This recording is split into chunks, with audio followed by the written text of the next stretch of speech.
You think you're a good offensive player? Sorry to say that, but if you don't master the drop shot, you're not. Thanks to Carlos Alcaraz, the drop shot is shining again on ATP Tour, and everybody realizes how important that is because he's such a master key in his game. Thanks to that video, I challenge you to become the Carlitos of your tennis club. You will learn how to do the best drop shot, but also how to use it in your game and in your strategy.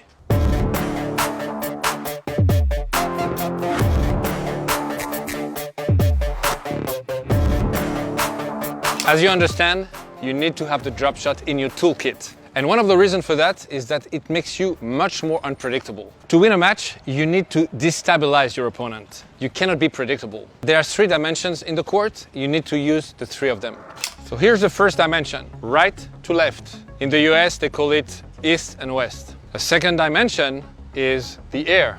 You can have your opponent play over the shoulder or under the knee. That's the second dimension. And the third dimension, what we call north-south, is forward, backwards. You need to use the 3 dimensions when you play a tennis match. And you'll see that the immense majority of the players use only one dimension, the east-west one. And think about it, it's quite easy for your opponent. There are 2 options, cross-court, down the line, that's it. It's kind of easy to anticipate you, easy to read you. And as you understand, when you introduce the north-south dimension, it becomes much more difficult to anticipate and to read what's going to happen. Not only it brings stress and uncertainty to your opponent, but also probably he will have to modify his court position, because if he's standing too far back, there is no chance he's going to get the drop shots. If he chose to be here, it's because he's comfortable. If he has to be closer, he'll be in a much more uncomfortable position. Okay, now I really want to show you how to hit technically a great drop shot. So follow me, we're going to work on it. The first mistake that I see when it comes to drop shot is players that are static. They're waiting for the ball. You can't do that. If you want to hit a good drop shot, the first thing to do is to move up to the ball.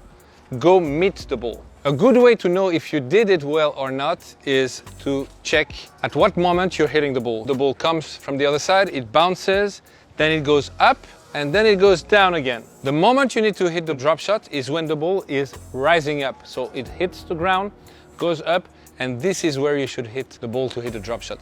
If you hit it on its way down, means you stayed, you waited for the ball. Okay, so as soon as you see the ball of your opponent is short, the first thing that you need to do, you move up to the ball to take it on the rise. By the way, I tell you that about every shot. I call it the magnet move, moving up to the ball. It's so important for every shot, and of course the drop shot.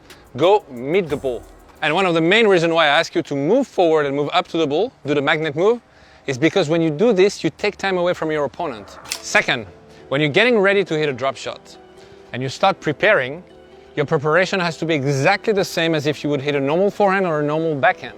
Exactly the same. So the opponent cannot guess you're going to hit a drop shot. So start preparing with the head of the racket above the ball, very important, you'll understand why. And when you get close to the ball, really at the last moment, you're going to make a grip change from your forehand grip, normal forehand grip, to a neutral grip.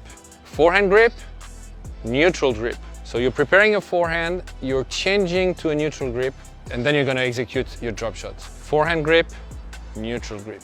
You don't need your left hand. You can do it with one hand. Up, up, up, up. Check out the slow motions of Carlos Alcaraz executing the drop shot. You'll see that the racket at some point is not in his hand anymore for a fraction of a second because it's changing its grip from this one to this one, this one to this one. Now we're gonna get in touch with the ball. If it was a regular forehand, your racket head would go back to continue the preparation. But as it's a drop shot, you're gonna change the grip and your racket head is not gonna go back, it's gonna go forward.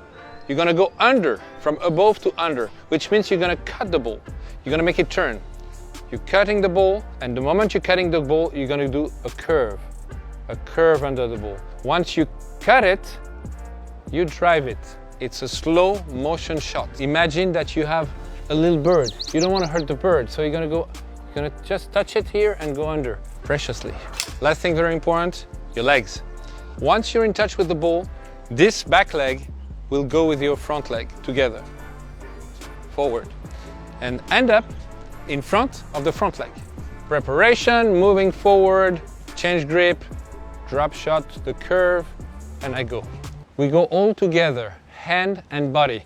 Together we go very slowly to hit the best possible drop shot.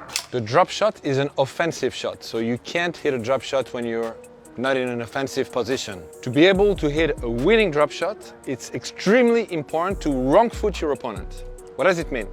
That means that as you have created a short ball and you move inside the court with a forehand preparation or a backhand preparation, your opponent expects you to attack him. As he does, he will probably move back, and even if he does not, he will probably put his body weight in the back and be on his heels. And when you're on your heels, it's extremely difficult to move forward. Whenever you feel your opponent is moving back, when there is even a slight motion backwards, this is the right moment to hit a drop shot. And by the way, that's also why it's so important to move up to the ball and take the ball early on the rise, because if you wait, the opponent will have time to move back and then be balanced. When you act fast by moving forward, your opponent is still on his way back, and that's the right moment to drop shot him. Now here's the real key to hit a good drop shot. Calm. I see too many players rushing, being excited or acting fast when they want to hit a drop shot. You have to be as calm as possible, and this for two reasons. First of all, the motion has to be really calm and controlled. It's a touch motion, that's the first reason. And the second reason is you need to feel your opponent, where he is, his movement, so you have to be aware of what's happening on the court. Now, the best position after a drop shot is at the net, but just in front of the service line. Come to the net, stay just in front of the service line, and very important, follow your ball.